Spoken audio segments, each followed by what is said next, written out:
Hello, welcome back. Today I will be doing my April reading wrap up.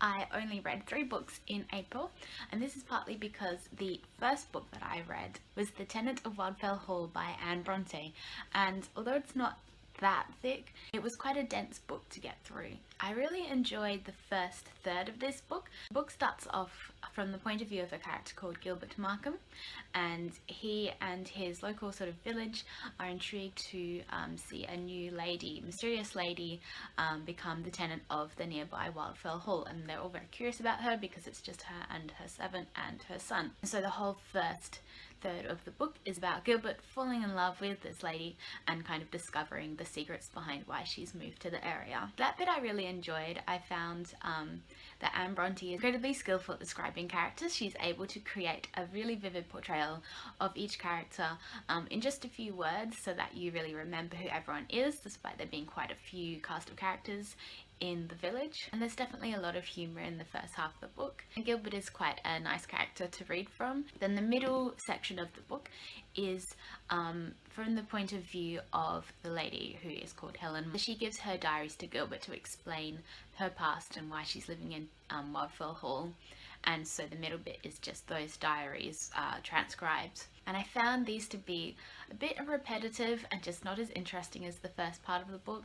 Possibly it's because I already knew what happened slightly, because I have seen a TV adaptation of this previously. So I don't want to give away the plot too much, but she marries this guy who ends up not being that great. And it was kind of obvious from the beginning, like, the reason she married him is because he was incredibly charming, and even though he was a bit of a scoundrel, like he drank and gambled and that kind of thing, she thought that she could change him. She thought she saw something in him that was pure and good and stuff like that. And as an audience, we don't really see that. Like, he's totally sleazy from the beginning, so it was a little bit hard to believe in her love for him and believe in that whole middle section of why she would keep staying with him when he was so obviously just such a horrible person. So yeah, it's a bit sad because I was really looking forward to reading this, and I've loved Agnes Grey, which is Bronte's other book. So I think she is a really great writer. I think this book just suffered from a lack of editing. The second book I read was Anne of Gables by L.M. Montgomery. I've reread this because there is a new adaptation coming out on Netflix called Anne, and so I wanted to refamiliarize myself with the text before seeing the adaptation to be able to better judge how well I thought they'd done it. This is one of my childhood favourites. This is the copy that I purchased from a secondhand store when I collected, like, I have the whole series at home. This was just as charming as ever.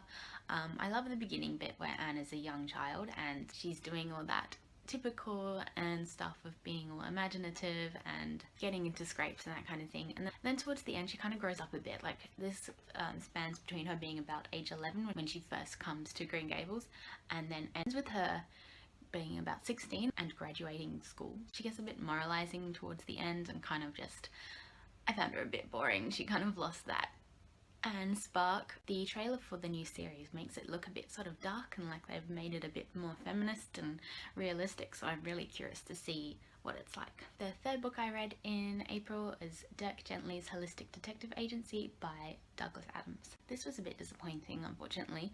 I love The Hitchhiker's Guide to the Galaxy. Like, I love the radio series, the book, and the TV series. Don't talk to me about the film. And I've seen the original BBC adaptation of this a few years ago, and I really loved that, but unfortunately the book is nothing like that. There are bits in it that are really funny and there are characters in it that are really amusing, but as a whole, as a sort of mystery, time travel, fantasy book, it just didn't come together. It felt like the ending was a little bit brushed over so that you didn't know the huge plot holes that are in it. It's kind of a vague plot line where it's about this guy Richard who meets up with an old university friend called Dirk Gently. The guy Richard's employer has just died, and so Dirk Gently is like, I will help you solve this mystery of how he died. Kind of. It's a very convoluted plot, and there are lots of different chapters from different characters' points of views, and I think that's why I found it a bit hard to get into, because you'd be reading a chapter and you'd be really getting into those characters, and then instantly the next chapter would be a completely different character storyline, and that just made it a little bit jerky to read, I found. I partly read this because it is Douglas Adams Day next month, and so I want to do a special Douglas Adams video talking all about his books. So that is all the books I was able to read in April. I'm also going to be on holiday in Sydney and Melbourne starting off next weekend.